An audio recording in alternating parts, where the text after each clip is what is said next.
This is a long question from Phil. Well, Phil, I think I saw what you're referencing. Somebody came out with a new, and I think I tried it. We don't really need that, to be honest with you. What we need is to understand. I mean, this free agency period is going to be 3 or 4 priority free agents, and everything's going to flow from that. So, what is the quarterback situation? And one of the things that I've been hanging my hat on is I don't think Frank Reich came here not knowing what we're going to do at quarterback. He's got to know something and be comfortable with it, obviously. So either he knows Cousins coming here or Carr's coming here or something. I don't think he would just come here and just go, well, we'll figure it out at quarterback. Like, what? No. Why would he do that? So once we figure that out, then it's going to be, let's say it's Cousins, just for argument's sake. Then there's going to be 3 or 4 priority free agents. It's going to be Anzalone. Hopefully we're able to get him. That's going to be one of our priorities. Next priority is going to be wide receiver, probably. I would put my money on Dobbs or Wan'Dale Robinson if the Giants don't re-sign him. So we'll get one of those two. So now you get the quarterback, Anzalone, and Dobbs, let's say. Well, that's going to be it as far as priority free agents. We'll sign a bunch of other guys to fill the roster out. But that's it. That's all you need to know. Once you know that, then you can know what you're doing in the draft. So here's the other piece of it. Let's say we're not able to get Cousins or Carr or Willis. Oh, boy, what do we do then? Well, then we're getting Marcus Mariota. And if you get Marcus Mariota, then you're in the quarterback market again for the draft this year. And it's going to be as long as the medicals check out, and this is an important piece of the puzzle. If the medicals check out as good and he doesn't have any long-term issues, which he might, and that'll knock him off the board. But if his medicals check out and the injuries he had last year are not going to be long-term, according to the doctors and so forth, then Ty Simpson becomes a real possibility, and it becomes, I'm going to tell you something right now that you're not going to like, but it is the reality. If we sign Marcus Mariota, that's who we fall back to. That's the fallback plan. That's plan D. We want these other guys, but they all go somewhere else, and, so we get Mariota. Well, then guess what? We're taking Ty Simpson at pick 2. I hate to tell you this. As long as the medicals work out.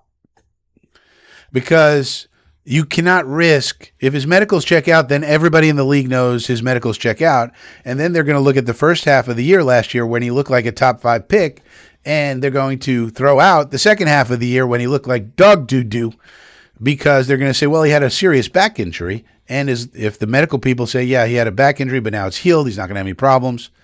As long as that's the case, there's going to be a lot of teams interested in Ty Simpson, including Miami, maybe the Rams as an heir apparent to Stafford for going forward. So you can't count on him even getting to 16. You could see, well, no. You could see maybe even the Bucks. Problem with the Bucks is that Baker has 1 year left on his deal at 26. So are they going to extend him or not? I would think they would, but you never know. So you can't even count on him getting to 6. Because Arizona might take him at 3, depending on what they do. Cleveland could take him at 6. That'd be weird, but then they could trade Dylan Gabriel back to Stefanski, maybe something like that. Miami could take him, so you can't count on him even getting to 16. So if that's the case, then you got to take him at 2, as long as you're comfortable with the medicals. And then you go with Mariota, Simpson, and maybe you take a round 5 flyer on Drew Aller.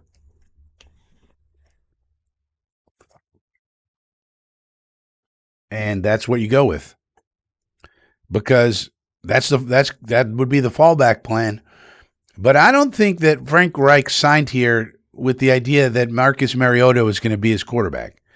But if that's how it works out, and he would be option 4 out of the top guys in free agency, then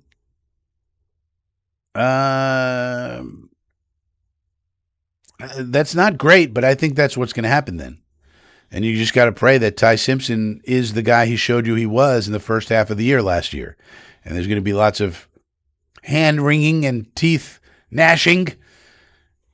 Oh no, the Jets reached at 2 again for a quarterback. And yeah, that'll suck, but you got to do it.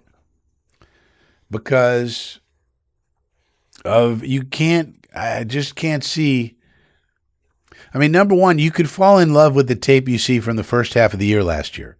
Number two, you could fall out of love with the second half of the year. But if you say that was because of his back and he had other injuries as well, then you say, well, that's the guy he is. Well, yeah, but that's only a handful of games. I mean, so it's risky, but I just don't see what else we could do. If you got Mariota, the fans are not going to be happy with the Marcus Mariota signing. I'll tell you that right now. Even though I'm higher on Mariota than most, I also understand the fan base is not going to be excited about Marcus frickin' Mariota. They're just not. So then you got to give them some kind of hope at the quarterback position. And then you go, all right, well, Simpson's the second best one. All right, if the medicals check out, as I've said 1,000 times.